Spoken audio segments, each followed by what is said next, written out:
বসে থাকবো। আপনাদের এই অবস্থান কি এখানে লাগাতার এইভাবেই চলবে? হ্যাঁ, এইভাবেই চলবে যতদিন পর্যন্ত আমাদের দাবি পূরণ না হবে, ততক্ষণ আমরা এখানে থাকবো, আমরা এখান থেকে নড়বই না। আপনাদের মধ্যে কয়েকজন ব্যারিকেড টপকানোর চেষ্টা করেছিল, একজন আহত হয়েছে, হাসপাতালে নিয়ে যাওয়া হয়েছে। পুলিশ মেরেছে, বুকে মেরেছে বলে অজ্ঞান হয়ে গেছে, ওখানে পড়ে গেছে। তারপর আমাদেরকে আজকে 21 তারিখে ডাকা হয়েছে, তোমাদের যা ন্যায্য দাবি তোমাদেরকে মানতে হবে আমাদের বলেছে। ওরা ডেকে এইভাবে এরকম আমাদের হ্যারাস করছে। আর কিছু আমরা কোনো লড়াই করতে আসিনি, আমরা কাউকে হ্যারাসমেন্ট করতে আসিনি। আমরা চাইছি আমাদের যা ন্যায্য দাবিটা ওটা যেন পূর্ণ করা হয়। 15,000 আমাদের। একেবারে আমরা সেই ছবি দেখতে পাচ্ছি সন্দীপ, স্বাস্থ্য ভবনের সামনে এই মুহূর্তে ঠিক কি পরিস্থিতি। অন্যদিকে আপনারা জানেন যে মিছিল করে যাবার চেষ্টা করেন আশা কর্মীরা স্বাস্থ্য ভবনের দিকে, তার আগেই ধর্মতলায় তাদের আজকে দেওয়া হয়। এই মুহূর্তে ধর্মতলার কি ছবি, সুকান্ত মুখোপাধ্যায় সরাসরি আমাদের সঙ্গে রয়েছেন। সুকান্ত, কি ছবি এই মুহূর্তে? দেখো, 12টার কিছু পর থেকে শিয়ালদা থেকে এই মিছিল রওনা দিয়েছিল এবং এখানে 1টার কিছু পরে মিছিল আসে। ঘড়িতে এখন প্রায় 3:30 বেজে গেছে, অর্থাৎ 2.5 ঘন্টারও বেশি সময় ধরে অত্যন্ত গুরুত্বপূর্ণ এই যে এসএন ব্যানার্জি রাস্তা, তা কিন্তু পুরোপুরি অবরুদ্ধ অবস্থাতে রয়েছে, তা পুরোপুরি বন্ধ রয়েছে।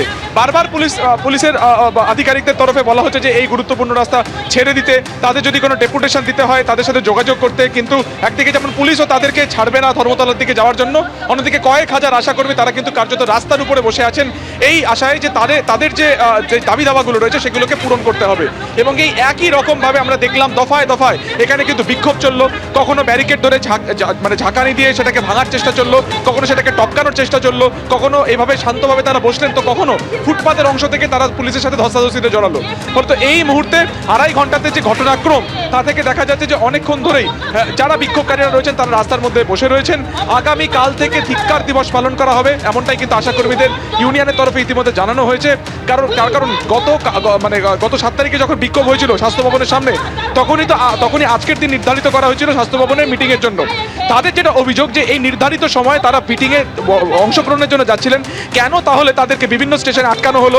শিয়ালদাতে প্রায় 6 ঘন্টা তাদেরকে আটকে রাখা হলো এবং তারপর তাদেরকে স্বাস্থ্য ভবন পর্যন্ত যেতে দেওয়া হলো না, অনুমতি নেই বলে, এবং তাদেরকে ধর্মতলা পর্যন্ত আসতে দেওয়া হলো না, তার আগে তাদেরকে আটকে দেওয়া হলো।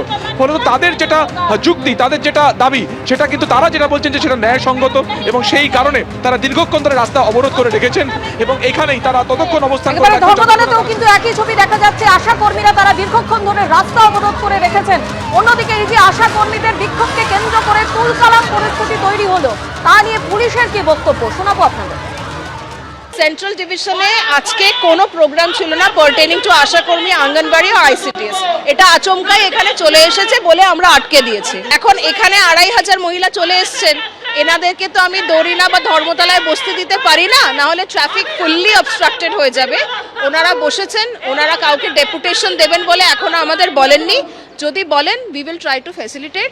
এছাড়া ট্রাফিক বন্ধ আছে, সেটা তো আপনারা দেখতে পাচ্ছেন, ওনারাই বন্ধ করে রেখেছেন, আমাদের কাছে কোনো কর্মসূচি ছিল না। এবিপি আনন্দ, এগিয়ে থাকে, এগিয়ে রাখে।